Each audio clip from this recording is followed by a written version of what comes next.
Pensioners face an energy bill surge of up to 15% after being stripped of the winter fuel payment, charities have warned.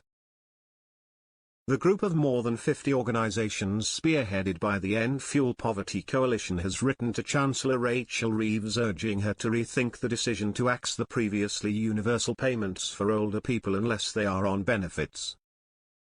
The letter, signed by charities including the National Pensioners Convention and Independent Age, says, the decision to remove the payment to all but a small minority of pensioners will see millions more older people face the prospect of spending this winter in cold, damp homes.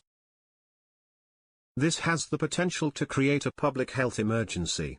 The impact of living in cold, damp homes is particularly harsh on those older people with a disability, a long-term health condition or with poor mental health. It results in these people turning to an NHS that is already under stress and in some cases, can result in additional winter deaths. The letter warns that pensioners will be hit by a year-on-year increase in their energy bills of up to 15% this winter.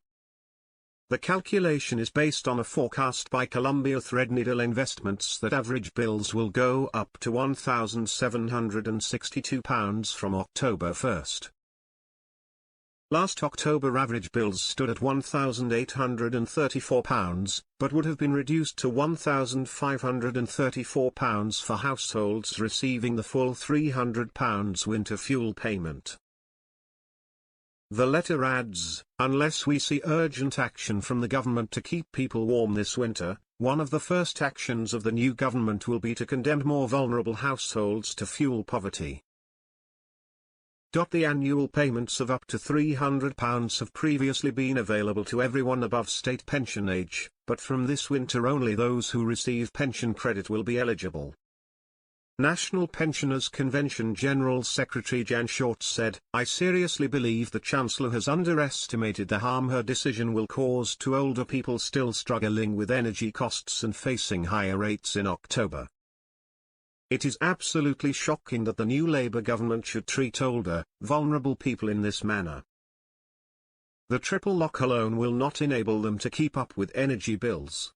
Morgan Vine, head of policy and influencing at Independent Age, added, it is not an overstatement to warn that, in its current form, this sudden change puts lives at risk. Pension credit has an unacceptably low take-up at just 63%. This means up to a staggering 1.2 million older people who are eligible could be missing out on money they need to turn their heating on. On top of this, every day we hear from older people who just miss out on pension credit but still struggle to pay their energy bills. They could now be heading into winter without this important lifeline. We urge the Chancellor to not make this change now, and instead ensure every older person has an adequate income to avoid financial hardship before removing the winter fuel payment. The change means almost 10 million pensioners will stop receiving the yearly payment. Simon Francis, coordinator of the End Fuel Poverty Coalition, said, we have publicly commended the government in taking some of the long-term measures to tackle high energy bills, such as the drive for more renewable energy and a warm homes plan. But these solutions will take time to bring down bills.